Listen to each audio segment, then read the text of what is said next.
Another big number that caught my eye this weekend, and I thought this was kind of interesting, was $16.5 billion gained by Carl Schwab. Well, wait. Biz Doc.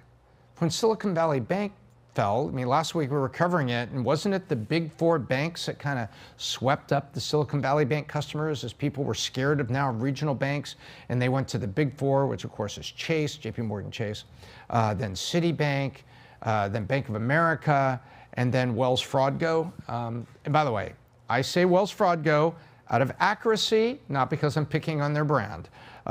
They're doing a fine job of destroying their brand all by themselves. With the frauds that have happened against poor consumers. And probably I was one of them. I had a business once upon a time. Suddenly I had a Visa card in the mail that I didn't open and another account. And I noticed that I was zeroed for the annual fee on the Visa for the, it was like $25,000. But it was for the business, for business. So we had more than enough dollars to support that. But I never opened it. I thought nothing of it. And I put it in an envelope and I wrote backup on it. I remember it. And my business partner at the time, I said, hey, this is a backup. It's from our bank. And we got the first statement, zero used, and then the annual fee was zeroed out. So somebody opened the card for me and zeroed it. I would later find out, as the rest of America did, that there were sales contests going on at Wells Fargo, and they were opening accounts for people without telling them. Well, what happened on the one-year anniversary of that card? You know, what's the $60, you know? Yeah. So, you know, I ultimately closed it. We were away from Wells Fargo, but everybody from SVB, I digress.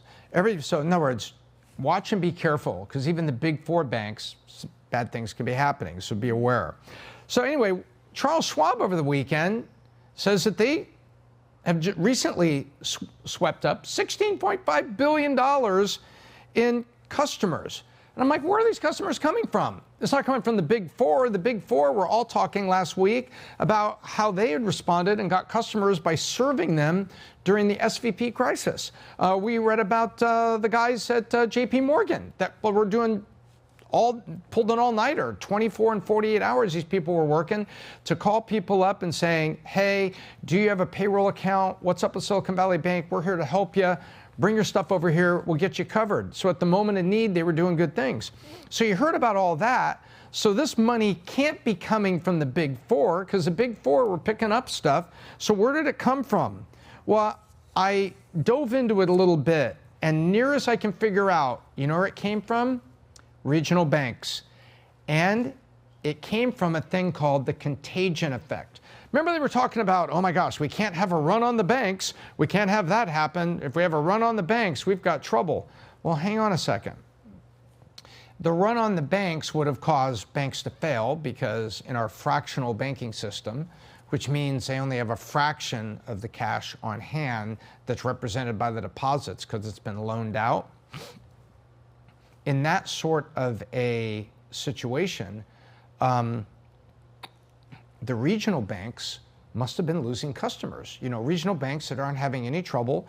So we're not talking about First Republic or any of the other ones that are out there. Apparently, other regional banks must have been losing customers over this week as people said, wow, I'm with a regional bank. Maybe I'll move out, even though it wasn't SVB. Maybe I'll pull out of this regional bank and I'll go over to one of the big four. Or, hey, I'll just move it to Carl Schwab. So they got $16.5 billion of new assets.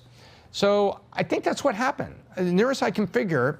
And if you have news on this, throw it in the chat and Kelly can tell me. But I have a story about regional banks because I was with one. So once upon a time, the Biz Doc babe and I were looking for a bank in Texas, and Legacy Texas Bank caught our eye.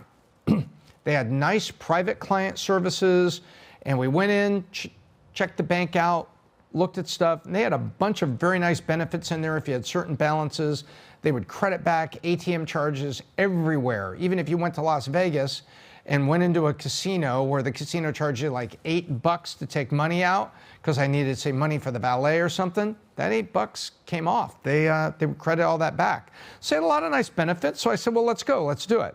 And we were with Legacy Texas Bank for a lot of years. They had, again, private client services. We were on a first name basis with the people at our local branch. And more importantly, a first name basis for our daughters. Bailey, the golf girl, and Brooke, the soccer fiend, Brooker, I call her, they had their own accounts. And Bailey was out there babysitting, and I was also getting a lesson in babysitting. She would get like 60, 70 bucks to babysit for like 4 hours, like multiple kids, you know, like 2 or 3 kids. And I'm like, wow, that's like 15 bucks an hour she was getting. That's pretty good. There's your federal minimum wage. And so she would go in there and make deposits because we are savers. You know, we focus on saving, and we have a money charter at our house. That's right, the Biz Doc and the Biz Doc Babe, we have a money charter that is on the wall like a constitution. And our money charter is this. First is, number 1, give to God. Number 2, save versus spend. Number 3, education is a priority. Number 4, travel and experiences are worth paying for, but save up and pay cash. And finally, number 5 is you don't necessarily need more stuff. Consider all of your big purchases. Do you really need it? Is the timing right? Can you get it on sale? So you don't automatically need more stuff. Don't satisfy wants, satisfy needs, and then save up for special wants, but process it. So that's point 5. You don't need more, process it. And so that instilled in them the spirit of saving, and I appreciated it that they could go into that branch and make the deposits of babysitting money or whatnot, and they were greeted like a customer. So that was the beauty of the regional bank. And then along came Prosperity Bank. And Prosperity Bank came and bought Legacy Texas Bank. So poor little Legacy Texas Bank gets rolled up and bought, and the transition, to say the least, was a disaster. So here's an example of the weakness of regional banks.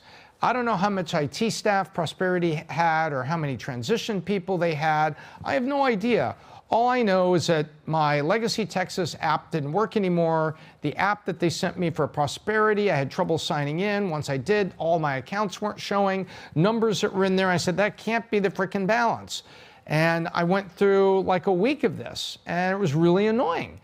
And they changed how they were managing the branches. And then when COVID hit, they managed, and I was talking to friends in Dallas, they managed differently compared to other branches. And by the way, Kellyanne, if there was any business that was already set up for COVID, it was your local bank branch. Because you walked in to see the teller and they were already behind plexi. 3 inches of bulletproof plexiglass, right? Yep. So it's like the local bank branch was all set for COVID when COVID happened. They were ready. Well, this branch would be closed and that branch would be closed. There's just a paper hanging on the window. And I'm like, I was very frustrated with Prosperity. Now, I know they were managing COVID and lockdown, but we were in Dallas, Texas. And as you recall, Greg Abbott, the governor of Texas, was not, you know, like somebody we know, the governor of Michigan, who shut down everything and, you know, and offered to do bad things to you if you were caught going to your mailbox without a mask. Not the case in Texas. Nonetheless, I thought Prosperity as a region bank did kind of a poor job of that. And so I fired them. And I went to JPMorgan Chase, Chase Private Bank. Biz Doc Babe and I went in there, looked over everything, moved everything in there, and we were with a major. Now I look back and I'm kind of glad I'm with a major. But there's a learning and there's an application for the small business person that I think is in here. So anyway, long story short, we move it all over there. We get assigned a local private banking person and then a big private banking person, so that depending on what you're doing, you got people. But my kids go in there and it's not a first name basis. It's different. It's a national bank and it's got some turnover. Our core people are there, but it's not that same local home feel. But I've got the strength of being in what is arguably the #1 bank in America now. This is JPMorgan Chase. So the lesson that I have for you all, and I do this even though I have an account with JPMorgan Chase, I have a small consulting business on the side, and I have that with a separate bank. And the reason I do is I want a backup plan. Not if JPMorgan fails, but we live in a world today where there's bad people and hackers are coming from states, not like the United States, states like Romania, like China, you know, enemy states that are out there that are, I shouldn't say enemy states, but aggressive states, state-sponsored, you know, hacking and things happen, and they're trying to get power grids and they're trying to get banking. So I want to have two. So even if mighty JPMorgan, all of its resources and security that I know is there, because they tell us all about it, even if they had something, I want a plan B. And if you're a small business, you should have a plan B. So here's Biz Doc's advice for entrepreneurs, intrapreneurs, and leaders everywhere, and that is have a second checking account. And maybe just pay your rent, one big check a month, one big transaction a month, pay your rent out of that. And then the other one, do for everything else. And it's already set up in advance that you can move money back and forth. And have an emergency plan. If there's a hack attack or something happens to this bank, you can get to this bank and you can move money around. You're already paying the rent out of this one. You can move money around, point that to ADP or Paychex or whomever you're using for your payroll, and you can get your people paid. Remember, that was one of the things that everybody talked about. Remember that, Kellyanne? That during the SVB crisis, a lot of companies were worried about what? Payroll. Got to make payroll, and their money was trapped over at SVB. So 2 accounts, that's the advice I have for you.